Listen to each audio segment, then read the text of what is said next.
Fine. देखो आज की क्लास में हम लोग क्या पढ़ेंगे, verb, questions related to verbs हम सॉल्व करेंगे।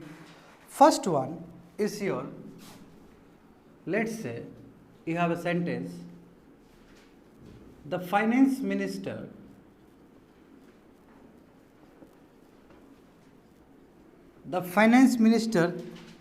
indicated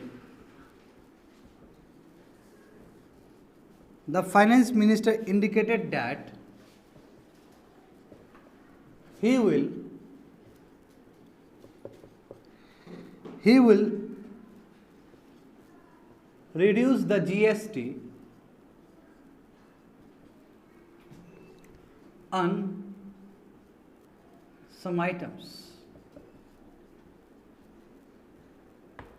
ठीक है, पहला क्वेश्चन है the finance minister indicated that he will reduce the GST on some items. तो बताओ यहाँ पे कहाँ मिस्टेक है, बताओ जल्दी, कहाँ में मिस्टेक हुआ है, बताओ जल्दी। गुड, इंडिकेट्स होगा, आर श्योर? बताओ, नहीं, बताओ बताओ बताओ बताओ।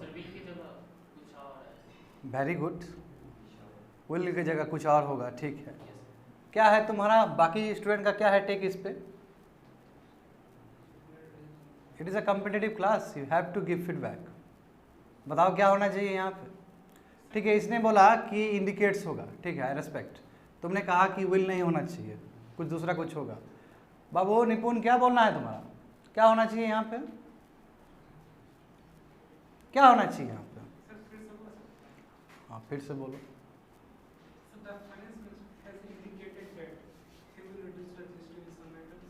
हाँ ठीक है, बहुत अच्छा, फिर से कैसे सही बोला? He is A correct. तो जो तुम बोल रहे थे कि यहाँ पे विल नहीं होगा, यू आर ऑल्सो करेक्ट। बात समझो यहाँ पे, तो क्यों नहीं यहाँ पे इंडिकेट्स क्यों नहीं हो सकता, ये भी एक सवाल है। क्योंकि अभी तक बताया है कि यदि टाइम ऑफ अकरेंस यदि नहीं पता हो तो हम दोनों का टेंस सेम रख सकते हैं, चाहे हम पास्ट टेंस में रख दें चाहे हम प्रेजेंट टेंस में रख दें। यस, हम लोग डील कर चुके हैं ये वर्ब टेंस एग्रीमेंट में, है कि नहीं है? बट इसमें हम वर्ब से रिलेटेड करने वाले हैं, तो टेंस अभी थोड़ा छोड़ दो साइड में, बस एक बता रहे कि इस तरह का क्वेश्चन डील हुआ है पास्ट में भी। इंपॉर्टेंट चीज़ यहाँ पे क्या है कि कैसे पता चले हमारा कि वहाँ पे इंडिकेटेड ही होगा या इंडिकेट्स होगा। इसके लिए जानना ये जरूरी है कि प्रिंसिपल क्लॉज कौन सा है इसमें, यानी प्रिंसिपल क्लॉज यानी कि मेन क्लॉज, बताओ तो। प्रिंसिपल क्लॉज या फिर मेन क्लॉज। क्लॉज का मतलब समझते हो ना सभी student, group of words that have both subject and verb, correct. अब इसमें देखो जो प्रिंसिपल क्लॉज है या मेन क्लॉज है, ये है, ये this one is your principal. इसका टेंस क्या है, इसका टेंस क्या है? सिंपल पास्ट या पास्ट सिंपल टेंस, एक ही बात है, सिंपल पास्ट। तो जब ये है तो कहने का मतलब क्या है कि जो सब ऑर्डिनेट क्लॉज होंगे, यानी कि इसके बाद जो सेकेंडरी क्लॉज होगा उसका भी उससे मिलता जुलता होना चाहिए। तो यहाँ पे विल नहीं होगा, वुड होगा, यानी कि ये जो फॉलो करेगा इसके हिसाब से फॉलो करेगा, इसके हिसाब से ये फॉलो नहीं हो सकता है। समझ में आ गया ना? तो प्रिंसिपल क्लॉज का वर्ब इंपॉर्टेंट है ये डिसाइड करने के लिए कि जो सब ऑर्डिनेट क्लॉज होंगे या सेकेंडरी जो क्लॉज होगा उसका किस तरह का वर्ब होना चाहिए उसमें। तो यस, सब ऑर्डिनेट लिख दो यहाँ पे, सब ऑर्डिनेट क्लॉज। सब ऑर्डिनेट क्लॉज का मतलब क्या हो गया? ये वाला चीज, ये वाला चीज। क्यों? इसमें भी सब्जेक्ट है और इसमें भी क्या है तुम्हारा? वर्ब है। ही है कि नहीं है सब्जेक्ट? वर्ब भी देख रहे हो, रिड्यूस है, तो उसके हिसाब से यानी कि इसका कॉन्सोनेंस में होना चाहिए, इसके कॉन्सोनेंस यानी कि कॉन्सोनेंस में होना चाहिए। कॉन्सोनेंस का मतलब क्या है? उसी ट्यून में होना चाहिए, इन ट्यून होना चाहिए। इसलिए तुम्हारा यहाँ पे क्या हो जाएगा? इसका भी पास्ट टेंस होना चाहिए। जब पास्ट टेंस में दिया गया है तो ये पास्ट टेंस होना चाहिए, and that's why you should have hood instant of will. तो इस चीज़ को लिख लो, इसको यदि रेक्टिफाई करते हो तो you will get the finance minister indicated that he would reduce the GST on some items. समझ गए? कोई डाउट है? तो इसी तरह बहुत सारे एग्जाम्पल्स हो सकता है, पहले इसको लिख लो। I will give you more example. हाँ, इसको मिनिस्टर को एम को कैपिटल कर लो, ठीक है ना, मिनिस्टर है, एम कैपिटल कर लो। बताए थे कई क्लास में, बताए हैं कि डिपार्टमेंट सब हो तो कैपिटल लिखना चाहिए।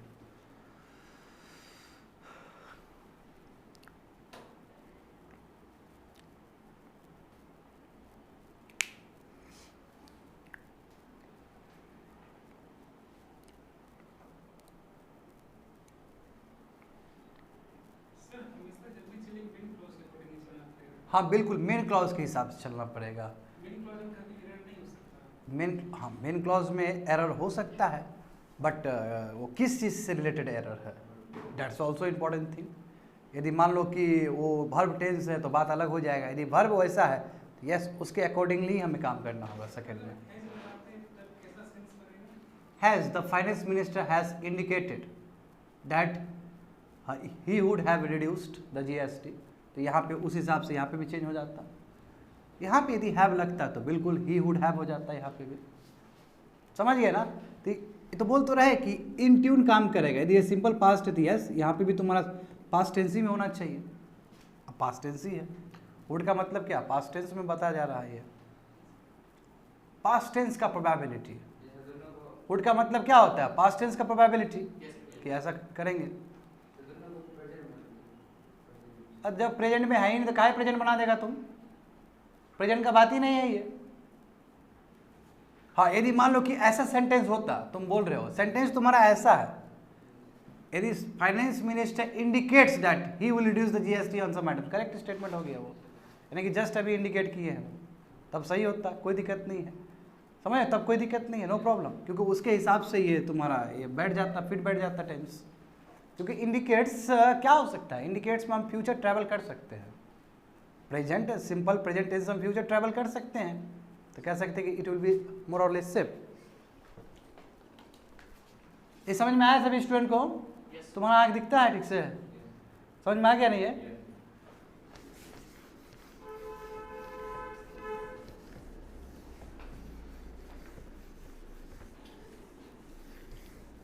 Yes, you can have more examples. देखो, जैसे एग्जाम्पल लिख लो, इसी तरह का सिमिलर एग्जाम्पल लिख लो। The prime minister, the PM hinted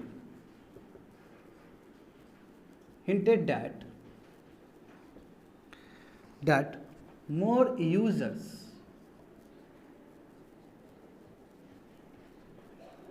users should give up LPG subsidy. Modi ji आह्वान किए थे ना ये चीज, समझ गए? The PM hinted that more users should give up LPG subsidies. ठीक है, प्लुरल हो जाएगा क्योंकि बहुत सारे लोग से आह्वान किए थे। समझ गए इस चीज को? देखो, अब बोलोगे कि सर सूट तो लगता है पास्ट में भी, उसे कंफ्यूज नहीं होना है। Yes, we can use suit, suit लगा सकते हैं पास्ट में भी हम, विल नहीं लगा सकते हम लोग, या सेल नहीं लगा सकते हैं, तो suit can be use in past also. तो एग्जाम्पल समझ गए ना कि ये पास्ट था, तो ये भी पास्ट है कि मोदी जी ने हिंट किया कि बहुत सारे यूजर्स के क्या करना चाहिए, LPG सब्सिडी छोड़ देना चाहिए, छोड़ देना चाहिए। तो ये पास्ट में आह्वान था मोदी जी का, और उसके बाद तो मोदी जी खुद ही सब्सिडी ही खत्म कर दिए, है कि नहीं है? अभी मिलता है सब्सिडी? नहीं मिलता है, बहुत महंगा हो गया है। तो देखो ये समझ में आ गया ना। अब एक देखो थोड़ा एक्सेप्शन देख लेते हैं, क्योंकि जानते हो कि इंग्लिश में एक्सेप्शन बहुत ज़्यादा है। क्या ऐसा कोई केस हो सकता है, देखो क्या कोई ऐसा केस पढ़ा है तुम लोग को, क्या ऐसा कोई केस हो सकता है कि प्रिंसिपल क्लॉज में पास्ट हो और जो सबऑर्डिनेट क्लॉज हो वो प्रेजेंट हो, तो हो सकता है ऐसा। कब हो सकता है? जब सब ऑर्डिनेट क्लॉज यूनिवर्सल हो, ऐसा हो सकता है ना। जैसे एग्जांपल देखो, द टीचर सेड, टीचर ने कहा, सेड दैट, इसको कर दो, कन्वर्ट कर दो, said that honesty is the best policy, honesty is the best policy. देखो दो क्लॉज है कि नहीं है, द टीचर सेड, ये क्या है तुम्हारा प्रिंसिपल क्लॉज है, यानी कि मेन क्लॉज है। And honesty is the best policy, ये कौन सा क्लॉज है? सब ऑर्डिनेट क्लॉज है, यानी कि सेकेंडरी क्लॉज है। समझ गए? बट चूंकि सेकेंडरी क्लॉज तुम्हारा क्या है कि यूनिवर्सल ट्रूथ है, तो उस केस में हम वो जो पहला वाला जो मर्यादा था, रेगुलेशन था, उसको लांघ सकते हैं। समझ में आ गया ना। बट शर्त ये होना चाहिए कि सेकेंडरी क्लॉज हमारा वो यूनिवर्सल फैक्ट होना चाहिए। जैसे teacher said the sun rises in the east, तो ये यूनिवर्सल चीज है कि नहीं है? Planets revolve around the sun, ये यूनिवर्सल चीज है कि नहीं है? तो चाहे टीचर उस समय बोला हो, चाहे फ्यूचर में बोलेगा, जो भी हो, वो यूनिवर्सल चीज है। समझ गए ना। तो सब ऑर्डिनरी क्लॉज यूनिवर्सल ट्रूथ हो तो वी कैन यूज इन, लिखो, हम प्रेजेंट टेंस में लिख सकते हैं चीजों को, respective of tense of principal clause. हाँ बोलो, क्या बोलना चाह रहे थे?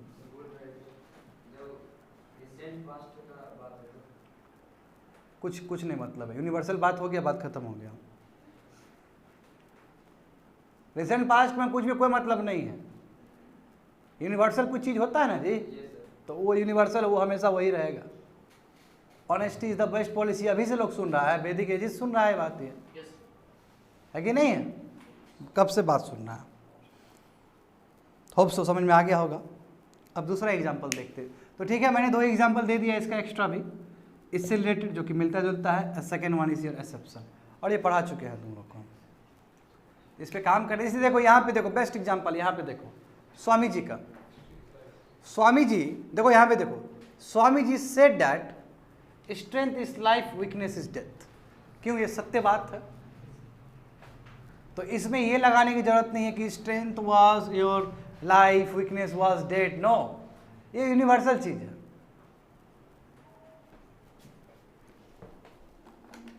समझ गए ना। लिख लिया ना।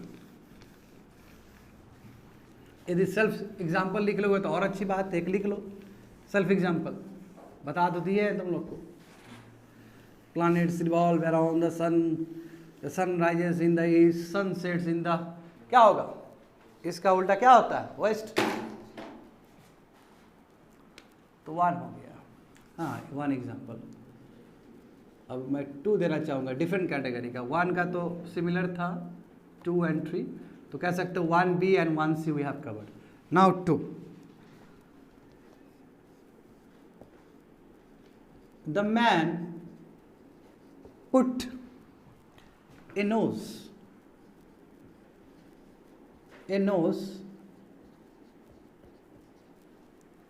around his neck and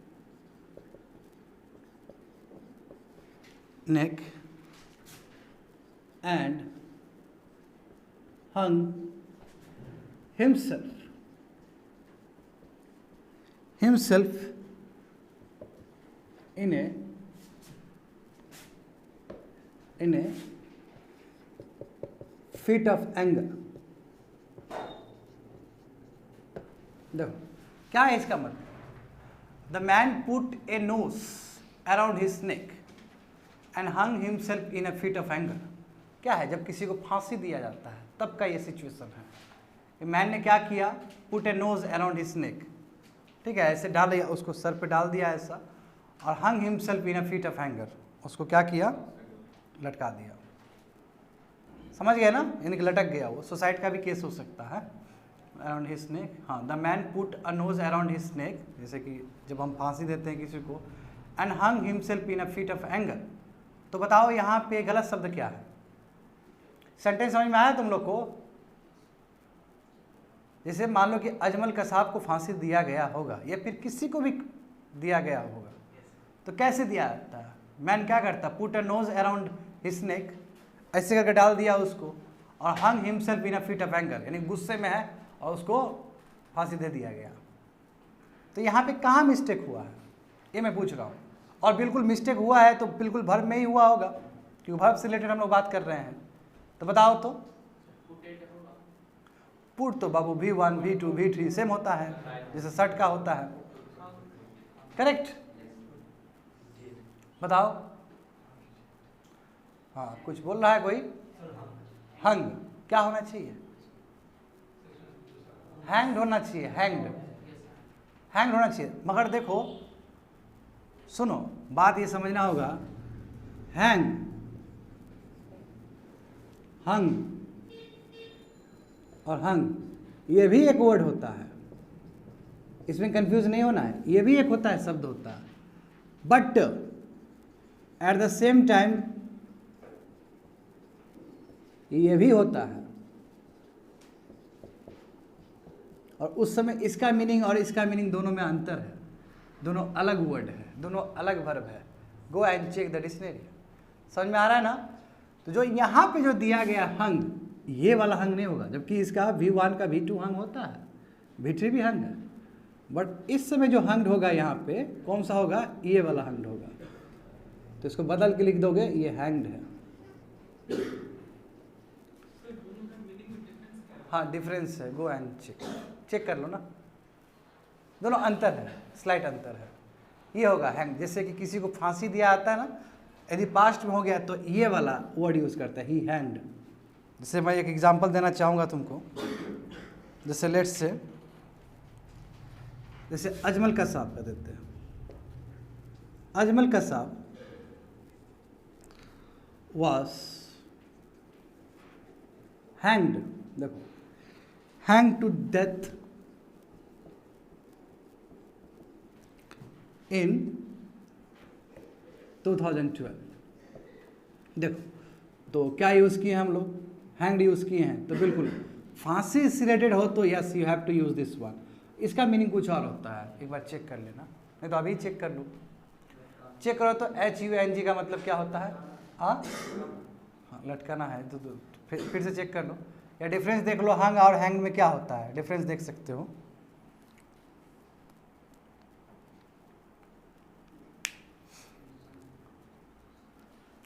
hang देखो, हैंग उसका भी होता है ना, लटकाना को भी बोलते हैं ना, जिसे हम कपड़ा उपड़ा लटकाते हैं उसको भी हैंग बोलते हैं, है ना, उसको भी बोला जाता है। बट यदि फांसी से या फिर सुसाइड से रिलेटेड चीज़ हो, you must word this kind of verbs. समझ गए? तो ये हो गया। और एक एग्जांपल ये बता दिए, so that you can justify this words, इस वर्ड को जस्टिफाई कर सको। अब एग्जांपल 3 देखते हैं, इसको लिख लो फटाफट। हाँ, दोनों का सेम आ रहा है, इसका देख रहे हो, ये लटकाना है ना केवल, और ये फांसी पे लटकाना, तो यस वही डिफरेंस। ठीक है, तो अंतर समझ में आ रहा है ना? तो यदि ये पास्ट में तुम कोई अपना सामान लटका दिए उस पर, जो भी है कैरियर तुम्हारा, है ना, पिंटू को ज़्यादा पता होगा, तो क्या है? V2 है, समझ में आया ना? बट यदि कोई लटक गया तो हैंड हो गया फिर वो ये नहीं पता है उसको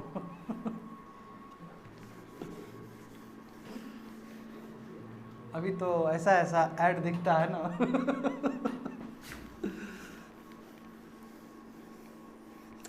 एक दिन हम देख रहे थे ऐड मतलब ऐड का क्रिटिसिज्म, ऐड को लेके भी क्रिटिसिज्म होता है ना, निंदा करते हैं लोग। तो बहुत सारे, एक टेलीविज़न चैनल है, बहुत अच्छे चैनल है, उसने ये बताया था कि अभी बहुत सारे ऐड है जो महिला विरोधी है,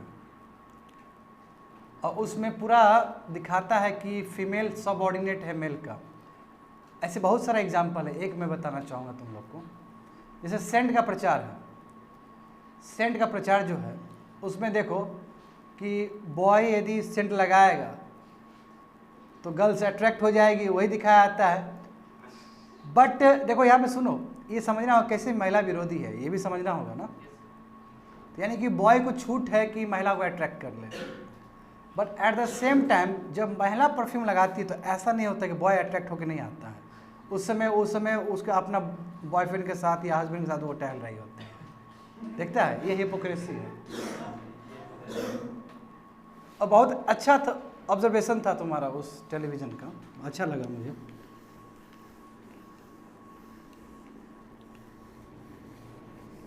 या फिर दूसरा देखो, ये समझने वाला चीज़ है। दूसरा एग्जाम्पल देखो, पहले एक प्रचार आता था उसका, और इम्पेरियल ब्रू का IP, man will be man करके आता था, ठीक है।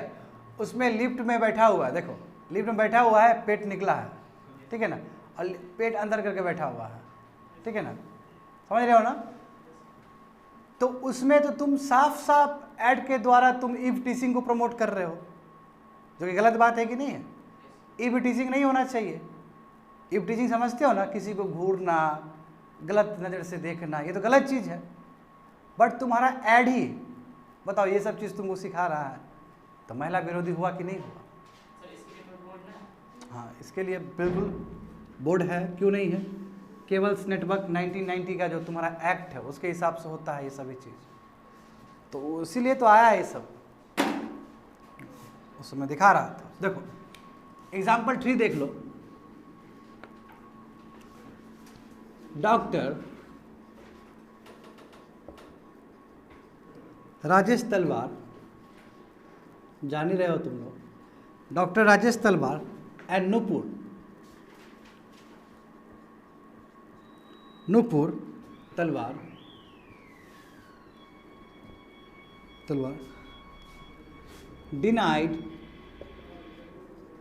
denied that they were not murderers। समझ रहे हो क्या लिखा गया है? डॉक्टर राजेश तलवार एंड नूपुर तलवार denied that they were not murderers. बताओ कहाँ पे गलती हुआ है? हाँ सॉरी, डिनाइटेड कहाँ पे है? बताओ विवेक, रवि, बताओ तेजी से। फिर से मैं पढ़ता हूँ सेंटेंस, समझो कि डॉक्टर राजेश तलवार एंड नूपुर तलवार डिनाइड दैट, डिनाई मतलब क्या? मना करना है ना, denied that they were not murderers. हाँ सॉरी, वेल कहाँ पे?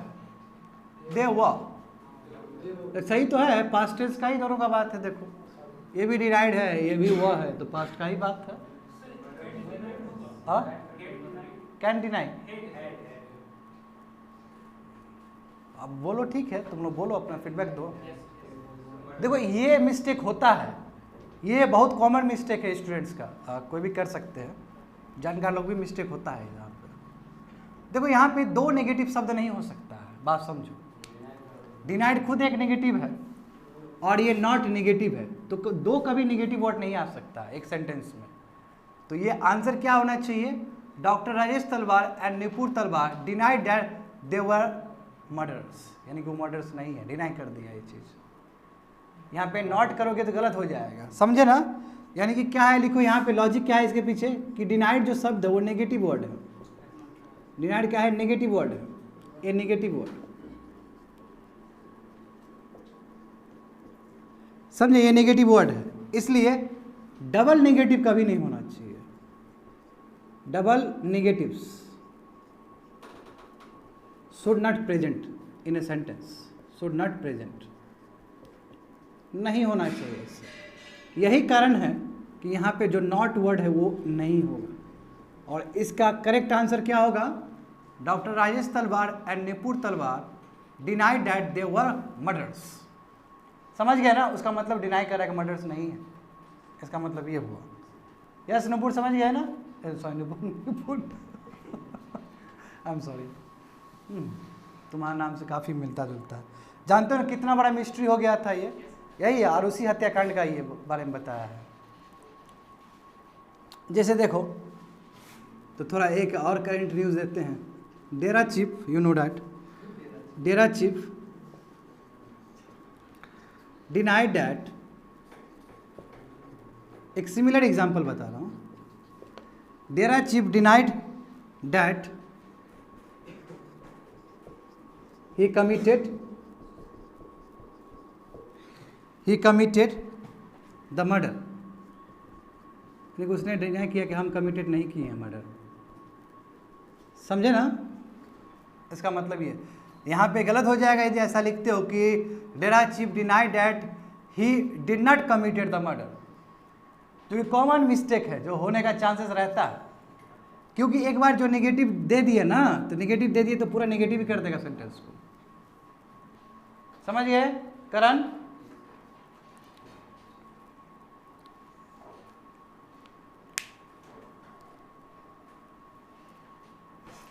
कितना? 3 नंबर। अब इससे मिलता जुलता बहुत सारा सेंटेंस तुम्हारा होगा उसमें जो भेजे हैं। लिख लिए थे तुम लोग सेंटेंस कि नहीं लिखा था? नहीं लिखा था, कोई बात नहीं है, लिख लेना। आप करेक्टली लिखना, एक ही बात।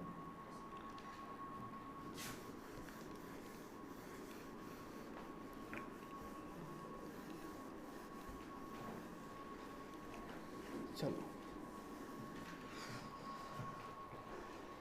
इस पे काम करते हैं हम लोग। 4th number,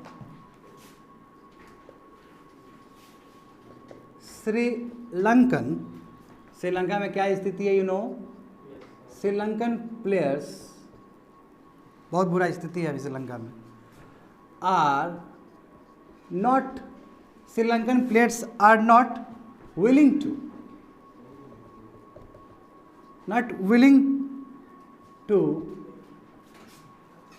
playing. यहाँ पे देखो बाबू, हल्ला मत करो। Sri Lankan players are not willing to playing cricket in Lahore. ऐसा हुआ था ना? जब टेररिस्ट अटैक हो गया था और उसमें कई प्लेयर को, है ना, लग भी गया, इंजर भी हो गया था। तो Sri Lankan players are not willing to playing cricket in Lahore. बताओ कौन सा सेंटेंस, कौन सा वर्ड गलत हो रहा है यहाँ पे? बताओ तेजी से।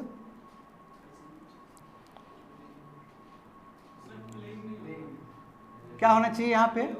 बहुत अच्छा, पकड़ लिए ना? क्यों? क्योंकि टू के बाद, गौर करो, टू के बाद हमेशा क्या आता है? V1 आता है। टू के बाद V5 नहीं हो सकता है। हाँ, कौन सा 4 के बाद? V5 बोले, सॉरी, ING फॉर्म नहीं हो सकता है। ठीक है, ये बोल रहे हैं, ING फॉर्म नहीं हो सकता है। समझे? तो यहाँ पे करेक्ट कर लो, Sri Lankan players are not willing to play cricket in Lahore, क्योंकि टू के साथ हमेशा infinitive form, you know, 2 plus infinitive. बाकी कोई वर्ब यहाँ पे रिस्ट्रिक्ट नहीं हो सकता है, नहीं आ सकता है।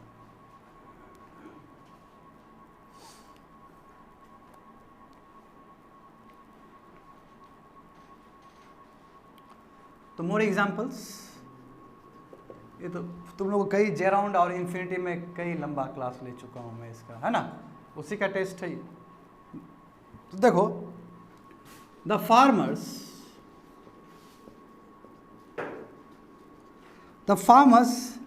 have been waiting for monsoon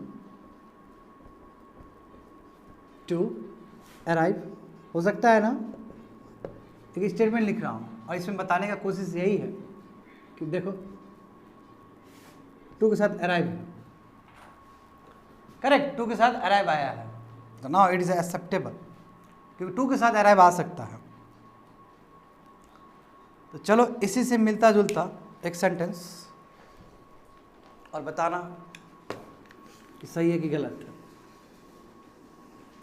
और उसमें एक लंबा चार्ट बताना पड़ेगा। 5th, the cricketers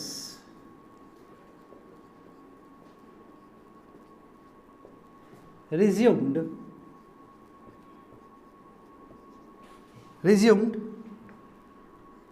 to play after the rain had stopped.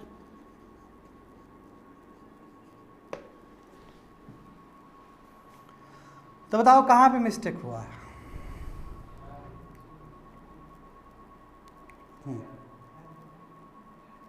बताओ कहाँ पे? हैड गलत लग रहा है तुमको? I don't think so. कोई दिक्कत नहीं, दोनों पास्ट टेंस में है, इट्स फाइन। क्या दिक्कत है? और पास्ट टेंस में yes you can have, past tense में हो सकता है ना ऐसा, पास्ट टेंस में बिल्कुल अलाउड है। बताओ कहाँ पे मिस्टेक हुआ है? पास्ट टेंस को कनेक्ट करने के लिए बताए थे ना, एक सिंपल पास्ट टेंस होगा तो then other past tense can be available, तो उसके लिए परफेक्ट टेंस भी हो सकता है। यदि कोई कंटिन्यूअस है तो past tense, simple past tense भी हो सकता है। एक इंसिडेंट के बाद दूसरा इंसिडेंट दिखाने के लिए yes we have flexibility to use the both the past tense. यदि मान लो कि यहाँ पे हैव होता तब गड़बड़ हो जाता, या फिर हैज़ होता तब गड़बड़ हो जाता। क्यों? क्योंकि हैज़ होता तो दोनों का ये अलग टेंस हो गया, ये अलग टेंस हो गया। रिज्यूम मतलब समझते हो ना, फिर से रिस्टार्ट करना, है ना। जैसे कई बार होता है ना क्रिकेट ग्राउंड में बारिश हो जाता है और खेल कुछ देर के लिए बंद हो जाता है, करेक्ट? यही हुआ जी। तो फिर खेल रीस्टार्ट होना। देखो यहाँ पे समझो, the cricketers resumed to play after the rain had stopped. ठीक है, हैड सॉरी स्टॉप्ड है ना, हाँ, हैड रिज्यूम्ड। नो, दोनों पास्ट में बताए हैं, इसमें कोई ये पास्ट, दोनों इंसिडेंट पास्ट का है। ये देखो ये पास्ट में हुआ है, ये पास्ट से भी थोड़ा सा पहले हुआ है, ये भी पास्ट का उससे पहले। क्यों? ये हो गया तब इसके बाद ये चीज़ हुआ है, समझ रहे हो? द क्रिकेटर्स रिज्यूम्ड, इधर समझो बाबू, इधर समझो। The cricketers resume to play, कौन सा इंसिडेंट के बाद? जब ये हो गया, जब दोनों पास्ट को हम दिखा रहे होते हैं और एक पास्ट को थोड़ा पुश करना है, बताए थे कि नहीं बताए थे? उसके लिए हम हमेशा परफेक्ट टेंस का यूज़ करते हैं, वही किए हम। तो यहाँ तो हमको मिस्टेक नज़र नहीं आ रहा है यदि उस सेंस से देखा जाए तो। आप बोलो, बिल्कुल क्या होना चाहिए? Resumed playing. हाँ, पकड़ लिया तुम लोग। कैसे बोल दिया? बहुत बढ़िया, बिल्कुल बहुत अच्छा है, अप्रिशिएट करता हूँ मैं। देखो यहाँ पे टू प्ले नहीं होगा यहाँ पे, हालांकि टू के साथ इन्फिनेटिव आता है, बट यहाँ पे क्या होगा? प्लेइंग होगा, यानी कि जेराउंड फॉर्म आएगा। क्या है? जेराउंड है कि नहीं है ये? यानी कि नाउन फॉर्म है ये। जेराउंड का मतलब क्या होता है? Noun, working verb, acting as a noun. Gerund इसी को बोलते हैं, बता चुके हैं क्लास में। तो यहाँ पे क्या आया? तुम्हारा प्लेइंग आया, बट तुम बोलो कि क्या लॉजिक है इसके पीछे? यू कैन आस्क मी ना। तो मैं तुम लोग को बताना चाहूँगा कि ऐसे बहुत सारे वर्ब्स होते हैं, उसका मैं लिस्ट लिखा देता हूँ, ठीक है। ऐसे बहुत सारे वर्ब्स होते हैं जहाँ पे जेराउंड ही फॉलो किया जाता है, जेराउंड छोड़ के बाकी इन्फिनेटिव हम नहीं कर सकते हैं। समझ रहे हो ना क्या बोल रहे हैं? और कल के क्लास में तुमको ये भी बताया जाएगा कि ऐसा बहुत सारा वर्ब्स होता है जहाँ पे केवल इन्फिनेटिव ही यूज़ हो सकता है, सेम, बाकी नहीं यूज़ हो सकता है। तो इसका मैं एक चार्ट बनाना चाहता हूँ, पहले लिख लो। The cricketers resumed playing after the rain had stopped. इसको लिख लो and then I will make a chart.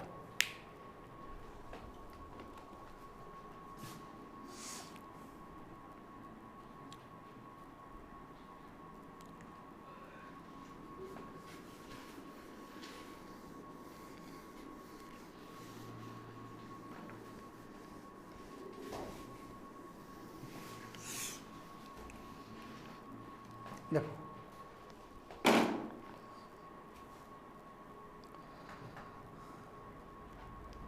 ये देखो, पहले तो हेडलाइंस लिख लो।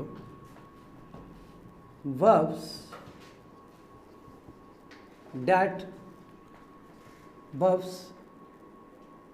verbs that followed gerund, वो वर्ब जो कि gerund को फॉलो करता है, आई मीन उसके बाद gerund ही अलाउड है। तो यस, यह मैनी वर्ड्स, कुछ कुछ वर्ड लिखा देता हूँ। एक्नॉलेज, टू एक्नॉलेज गलत हो जाएगा बोलना, एक्नॉलेजिंग, ING फॉर्म, समझ गए? एक्नॉलेज करना मतलब क्या? मानना, एक्नॉलेज करना। सेकंड, एडमिट, जनरल फॉर्म में एडमिटिंग, टू एडमिट नहीं हो सकता, बात समझो। इधर देखो ना, बाद में कर लेना, समझ गया ना? एडमिटिंग होगा, टू एडमिट गलत हो जाएगा, क्यों? क्योंकि वो जनरल फॉलो करता है। थर्ड देखो, अलो, अलोइंग, समझे ना? Allowing, are getting me? Allowing, वो तुम्हारा जनरल फॉर्म में, तुम लोग सुना होगा टू अलाउ, ये में भी हो सकता है सुना हुआ, बट जो नियम है ये सब भर में हमेशा जनरल फॉर्म ही आना चाहिए। सिमिलरली रिज्यूम में भी होगा, थोड़ी देर हम बताएंगे। उसी तरह देखो अवॉइड, ये देखो बहुत इंपॉर्टेंट है, अवॉइड, ये फ्रिक्वेंटली ये वर्ड तुम्हारा न्यूज़पेपर में भी दिखता है। अभी एग्जांपल दूंगा तो समझ में आ जाएगा क्या बोलना है। फिफ्थ वन देखो, अवॉइड हो गया। सेलिब्रेट, तो टू सेलिब्रेट नहीं, सेलिब्रेटिंग, समझ गए ना? सेलिब्रेटिंग। सिक्स्थ वन, लिखो, सब चीज़ को लिखो, बहुत इंपॉर्टेंट है ये सभी चीज़। कन्फेस यानी कन्फेसिंग। सेवेंथ वन, कंसीडर, तो considering. Eight one, defend. Ninth one, delay यानी कि डिलेइंग। टेंथ, डिस्कस यानी कि discussing.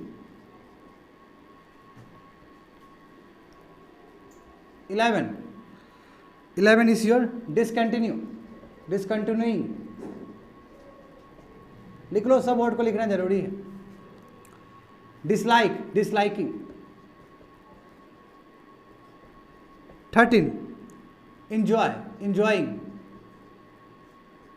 14, escape, escaping। 15, explain, explaining। 16, fear, fearing। 17, finish, finishing। समझे? forgive, forgiving। 19, keep, keeping। 20, mention, mentioning। समझ गए ना? 21 बना लेना वहाँ पे। 21 मेंशन हो गया, mind, minding. 22 permit, permitting. 23 postpone, postponing. देखते हो पोस्टपोनिंग वर्ड बहुत आता है हेडलाइंस में, पोस्टपोन। प्रैक्टिस, प्रैक्टिसिंग भी बहुत आता है, practice. Recall, recalling, recall. 26 report, reporting. 27 resist, resisting. 28 support, supporting. 29 resume लिख लो, एक ये भी लिख लो, 29। Yes 30 understand, understanding. एंड 31 अर्ज, अर्जिंग। अर्ज मतलब अर्ज करना, विनती करना। ठीक है, तो इतने और भी बहुत सारे वर्ड्स हो सकते हैं, ये एक टेबल बना दिया हूँ, इस चीज़ को लिख लो। इसमें हम क्या करते हैं? वर्ब्स डैट फॉलोड जेरोंड, जो जेरोंड को फॉलो करता है। जैसे कुछ एग्जाम्पल दिखाता हूँ मैं और कोशिश करता हूँ समझाने का। देखो देखो, जैसे एग्जाम्पल देखो, इसका यूज़ करते हैं। ही avoided, he avoided going, he avoided going outside in COVID crisis, let's say। ठीक है, he avoided going outside in Covid crisis. समझ गए? तो देखो अवॉइडेड है कि नहीं है यहाँ पे, इसलिए हम ये क्या कर रहे हैं हम लोग, yes we are using gerund form, यानी कि ये जो शब्द है ना, ये शब्द के पास हमेशा यू शुड हैव क्या है तुम्हारा ing लगना चाहिए, ठीक है। हाँ गोइंग, मैंने गलती से बोल दिया तुम लोग को एडमिटिंग, अलाउ गलती से बोल दिया, आई एम रियली सॉरी। एक्नॉलेज, जैसे मान लो कि यहाँ पे एक्नॉलेज हो गया ये वाला चीज़, देखो अभी क्या किए, ये जब लग गया ना, इसके बाद हम बात करें कि जेरोन होना चाहिए, यानी कि ये जितने भी शब्द है, आई am really sorry for my mistake, जो एडमिटिंग बोल रहा हूँ, नहीं गलत बात है, ये हम यूज़ करेंगे, बट इसके बाद जो भी वर्ड होगा वो जेरोन होगा, ये बोलना चाह रहे थे। I am really sorry for that, my mistake. क्या बोले? हाँ हो सकता है, बिल्कुल। He avoided going outside during Covid crisis, दोनों ही सही है, बोथ आर करेक्ट। मैं क्या बोल रहा हूँ देखो, यहाँ समझो, देखो पहले तो मेरा एक मिस्टेक हुआ है, मैं उस चीज़ को एडमिट करता हूँ। ये जितने भी वर्ड्स हैं, ये वर्ड्स तो ऐसे ही फॉर्म में रहेगा, ये जेरोन फॉर्म में नहीं रहेगा, बट इसके बाद जो वर्ड्स आएंगे वो जेरोन फॉर्म में आएंगे। तो मैंने गलती से क्या किया, इसी को जेरोन बनाते मैं बोलते चला गया, दैट इज़ माई मिस्टेक। देखो एग्जाम्पल देखो, रिज्यूम्ड है, तो रिज्यूम है ना, ये रिज्यूमिंग नहीं कर रहे हैं, इसके बाद जो वर्ड आ रहा है वो तुम्हारा ing फॉर्म है, समझे? जैसे एग्जाम्पल देखो, अवॉइडेड है, अवॉइड है यहाँ पे, इसके बाद तुम्हारा क्या है, जेरोन फॉर्म है, समझ गए ना? तो इस तरह का वर्ड तुमको दिखे तो इसके बाद 2+V1 यूज नहीं करना चाहिए, नॉट यूज, हाँ ये गलत हो जाएगा, नो, समझ गए ना? तो इसी का एग्जाम्पल देखो यहाँ पे है, रिज्यूम्ड भी है, रिज्यूम के बाद तुम्हारा प्लेइंग हो गया, और अबॉर्डेड के बाद गोइंग हो गया। यहाँ पे कोई लिखता है यदि विद्यार्थी, देखो मैं बोल रहा था कि कहाँ पे न्यूज़पेपर में ज़्यादातर देखने को मिलता है फार्मर्स से रिलेटेड, देखो मुझे अभी याद आ रहा है, देखो फार्मर्स अवॉइड यूजिंग पेस्टिसाइड्स, ठीक है, इन देयर फील्ड्स। देखो अवॉइड के बाद डायरेक्ट यूजिंग आ रहा है, समझ रहे हो निपुण क्या बोल रहे हैं? अवॉइड क्यों? Because of the presence of here, ये लिस्ट में आता है। इसके बाद यदि कोई विद्यार्थी लगाता है कि farmers avoid to use pesticides in their field, तो गलत हो जाएगा, ग्रामेटिकली गलत हो जाएगा। और ऐसा बहुत सारा है, ऐसा नहीं कि इतना ही है, मैं इसलिए भी दिया हूँ इतना क्योंकि ये ज़्यादा मोस्ट फ्रिक्वेंट वर्ब है जो यूज़ होता है डेली लाइफ में। जैसे कीप है, देखो तो कीप भी वर्ड आए, उसके बाद हमेशा क्या आना चाहिए, जेरोन फॉर्म होना चाहिए। और यस जेरोन्ड हो चाहे इन्फिनिटिव हो, दोनों ही नाउन की तरह काम कर रहा है, समझे ना? ये बार बार ध्यान होना चाहिए, क्यों? क्योंकि दोनों मेन वर्ब कभी सेंटेंस में आ नहीं सकता है, एक को नाउन बनना ही होगा, और उसमें कोई जेरोन्ड बन जाता है, कोई इन्फिनिटिव बन जाता है। बताए थे कि नहीं बताए थे नाउन के चैप्टर में? बताओ, पूरा डिटेल्स में बताए हैं इसके बारे में। चलो इस चीज़ को लिख लो और ध्यान रखना इस चीज़ का।